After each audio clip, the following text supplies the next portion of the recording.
그 중동 국가들에 대한 얘기인데 한번 얘기 좀 해보자. 석유에 관해서는 이미 다큐멘터리에서 잘 설명했으니까 여기서는 우리 중동 국가들이 왜 이렇게 그 석유 때문에 혼란에 빠지고 전쟁과 분쟁이 끊이지 않는가에 대해서 한번 얘기를 해보려고 해. 자, 여러분들은 중동 하면은 뭐가 제일 먼저 떠올라? 지금 사진에 나와 있는 이런 어떤 그런 그 마천루들과 그 앞을 지나가는 그 낙타를 탄 그 관광객들? 자, 하지만 여러분들 부모님 세대에서는 아마 이런 모습이 떠오르실 거야. 그 끝없이 펼쳐진 뜨거운 모래사막과 그 위를 지나가는 낙타를 탄 유목민들. 하지만 나한테는 이 이미지가 가장 먼저 떠올라. 지난 걸프전 때 그 미국이 이라크 정유시설을 이제 폭격하려고 가는 장면인데, 이렇게 중동하면은 나한테는 석유를 둘러싼 전쟁과 그 강대국들의 개입과 그런 어떤 끊임없는 내전들, 그런 것들이 떠올라. 그렇다면 왜 중동은 이렇게 사람들마다 떠올리는 이미지가 다 다를까? 왜 이 나라는 이렇게 석유 때문에 한쪽은 잘 살고 한쪽은 못 사는 그 분쟁이 끊이지 않는 그런 곳이 돼 버렸을까? 거기에 대해서 한번 우리 이제 얘기를 좀 해보자. 원래 중동이란 나라는 그 이렇게 염소나 양을 키우는 이런 그 이 할아버지와 같은 어떤 유목민들의 땅이었어. 워낙 그 기후도 척박하고 환경도 열악하다 보니까 이런 유목 생활밖에 할 수가 없었는데, 이런 유목민들이 서로 이제 가족끼리 아니면 부족끼리 이렇게 그 공동체를 이루면서 이렇게 음식도 나눠 먹고 하는 그런 되게 평화로운 곳이었어. 그런데 그 20세기 초반에 이렇게 이 땅에서 이제 석유가 이제 발견되고 그러니까 그 당시 이제 석유에 목말라 있던 강대국들이 여기에 이제 다 개입을 하기 시작을 했는데, 먼저 영국이 들어오기 시작했고 뒤이어서 프랑스가 이 땅을 차지하려고 들어오기 시작했어. 자, 여기 지도들을 보면 어때? 이 그 사진 오른쪽을 보면은 무슨 스탄이라고 끝나는 나라들 있지? 뭐 아프가니스탄이라든지 파키스탄이라든지 무슨 터크메니스탄이라든지 이런 스탄 나라들 보면은 국경선들이 되게 이렇게 삐뚤삐뚤 복잡복잡하게 돼 있지. 하지만 이쪽 사우디아라비아가 있는 그 페르시아 반도 이 왼쪽으로 보면은 어때? 나라의 국경선들이 거의 일직선에 가깝지. 그거 좀 이상하지 않아? 자, 원래 보통 그 국경선이라는 거는 강이나 산맥 같은 그런 지형적인 특징, 아니면은 민족이라든지 종교 분포 같은 그런 사회적 특성에 따라서 국경선들이 따라 그어지곤 해. 그러니까 이 오른쪽에 있는 나라들처럼 국경선들이 삐뚤빼뚤해질 수밖에 없는 건데, 그 19세기, 20세기 당시 영국하고 프랑스가 이게 그 이 중동 지역에 들어오면서 자기네들 마음대로 나 이 땅 차지했으니까 이 땅은 내 거야. 그럼 너 저쪽 땅 가져. 아 그래? 그럼 싸우지 말고 그냥 요거 이렇게 그냥 케이크 자르듯이 나눠 먹자. 라는 식으로 자기들 마음대로 이렇게 땅 타먹기 식으로 국경선을 그어버려서 이렇게 다 일직선이 돼버린 거야. 그러니까 어떻게 되겠니? 한 나라 안에 서로 다른 종교, 서로 다른 민족, 서로 다른 부족들이 섞여 있으니까 싸움과 분쟁이 계속 끊이질 않겠지? 게다가 영국과 프랑스는 자기네들의 어떤 그런 이익을 위해서 그 여기 살고 있는 부족들을 갖다 이용해 먹기 시작했어. 이 사진은 그 영화 아라비아의 로렌스라는 거의 한 장면인데, 여기서 하얀색 그 털을 두르고 있는 이 아저씨가 로렌스라는 영국 장교야. 이 당시에 영국이 그 지금의 터키랑 그 계속 이제 전쟁을 하고 있었거든.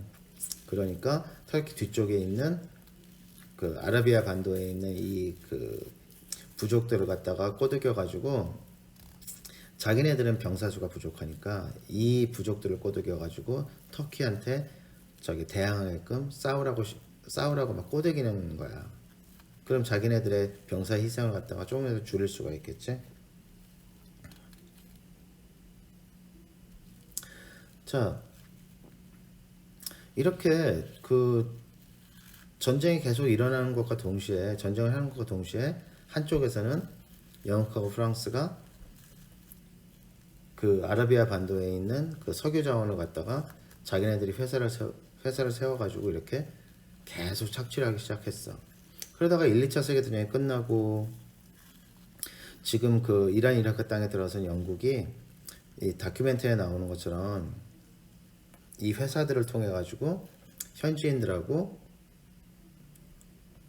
자기네들이 9, 현지인들이 1 이런 식으로 이 석유에서 나오는 그 이익을 갖다가 배분하기 시작했어. 이거 거의 착취 아니야, 착취?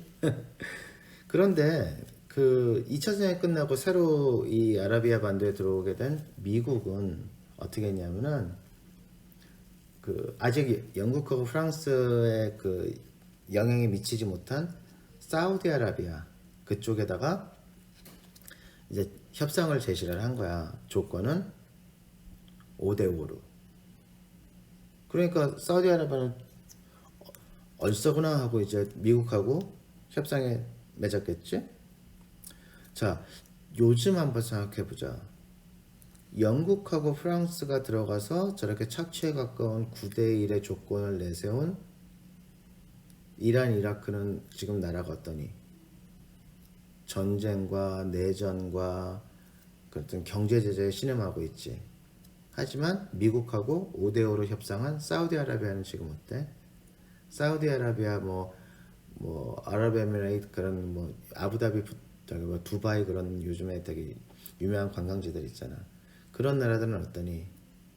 정말 엄청난 그 도시를 갖다가 만들어내면서 그 부를 누리고 있지. 이런 역사적 근원이 있으니까 아무래도 그 씨앗이 지금까지도 열매를 맺고 있는 것 같아. 좋은 쪽으로든 나쁜 쪽으로든.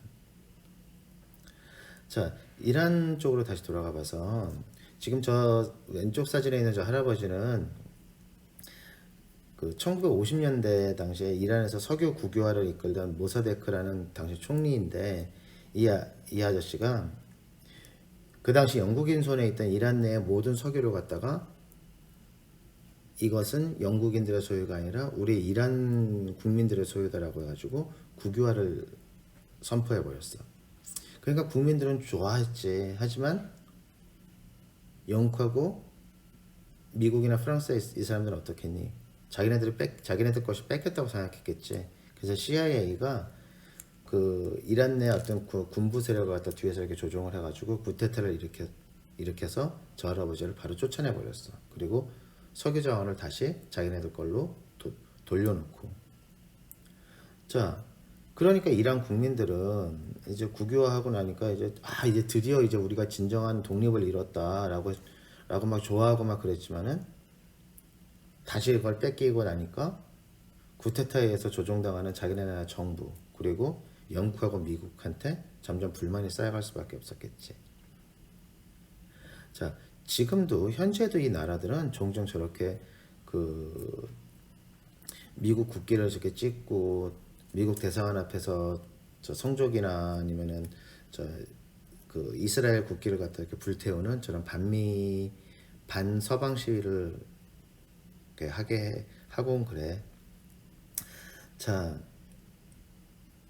저렇게 그 석유 때문에 강대국들한테 휘둘릴 수밖에 없었고 자기네 나라의 어떤 국민 구성도 맘대로 할 수 없었고 아직까지도 저렇게 혼란이 계속되고 있고 참 안타까운 현실이지, 그치?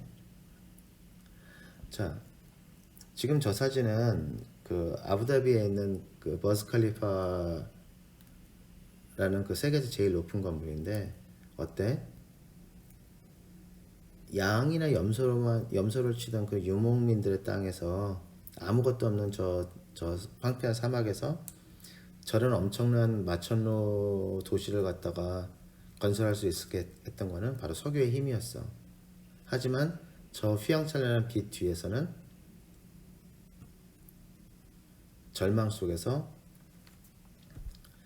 그 키우던 염소와 양을 버리고 저렇게 총을 쥘 수밖에 없는 저 아랍 젊은이의 어떤 분노와 절망이 스며들어 있는 거야. 여러분들하고 나이 비슷해 보이는데 저 아랍 젊은이의 손에 총을 쥐게 만든 원인은 뭘까? 바로 석유. 그리고 그 석유를 갖다가 강대국들 손에서 지켜내지 못한 어떤 그런 그 분노 그런 게 아닐까? 참 여러 가지로 생각해 보게 만드는 대목이야, 그치?